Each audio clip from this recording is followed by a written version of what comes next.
So, nabasa natin paghaharian ng heavens, di ba? Paghaharian ng Heavens. heavens.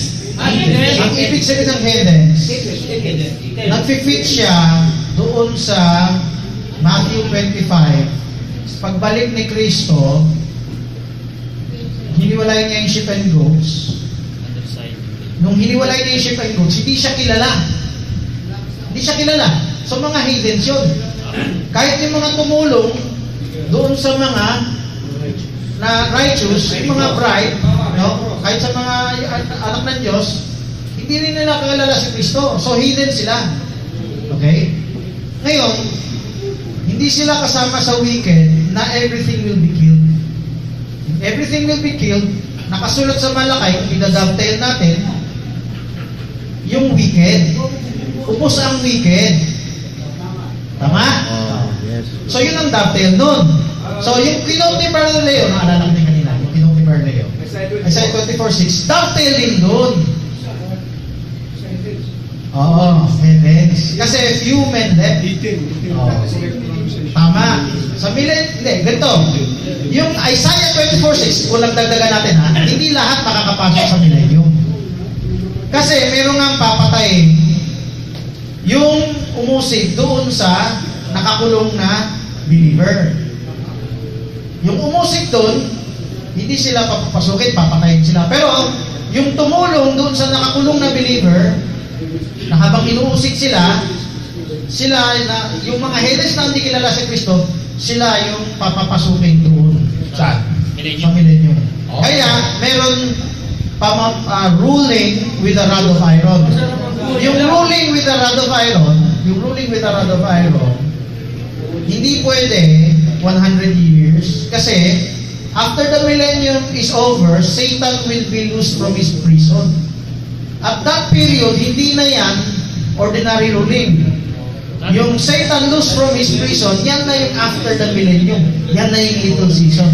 Sa loob ng little season, it is Satan deceiving the world, kaya may Gog and Magog. So, parang naghalok na. Pwede mo sabing halo. Pero ganito lang yan.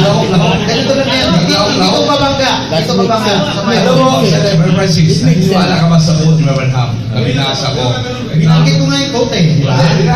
Everything will be killed. No.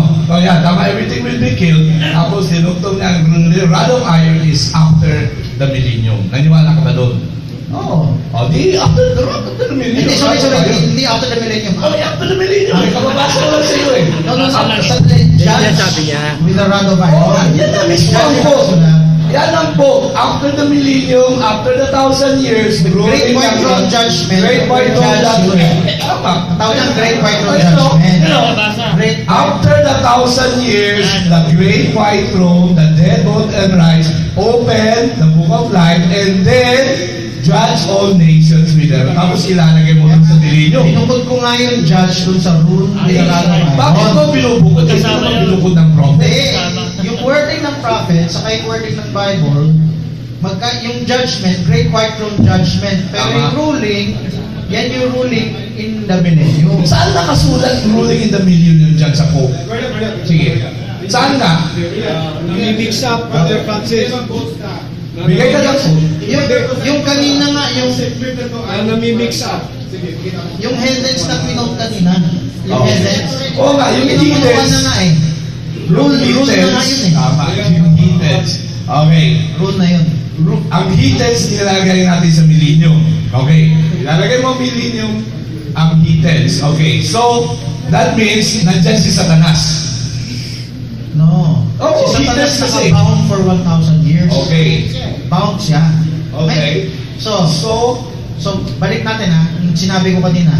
Everything will be killed. Finokus ko sa wicked. Kasi sinabi sa Malakay, kung dadaptayin natin, walang matitirang wicked. Okay? Ngayon, pagpasok sa heathens, Dahil na lang, ipaliwanag mo na lang yung quote na yan doon sa context mo. after the 1,000 years, then the Great White Throne Judgment comes. The dead both great right and wrong is raised, the books are open, the flag was open. Revelation 20 verse 7 and 8. Oh, pwede mo rin buksan yan. Kasi din Pagkabuksan ko rin. wife and husband said that will judge the world. Ayun sinasabi ko. It's There it a comes to to pass the same. He will judge all nations with a rod of iron. Okay. So Saan mo yan ang ilalagay yan? sinasabi ko kanina. Saan mo ilalagay yan? Great white throne judgment So yan. wait, right on yan. Oo. So, ang rule ng nation with the rod of iron Yun yung headlines na binanggit is kanina. after the millennium. Maliwanag. Hindi nga after yung Hindi mo yun eh. Judge yun eh. Ha? Hakong na yan eh. Yung pamumuno sa headlines, iba yung ibang hakong. panahon yun. Yan yung sabi niya. Yan ba yung, may pakinggan mo. Iba kasi judgment yan yung sabi niya eh. Ang inaano yung ruling. Ang di ba, report ako yung ruling. Yung ruling sa millennium, yan yung judgment. Oo, iba yung judgment, iba yung ruling. Kasi Naghahalo eh.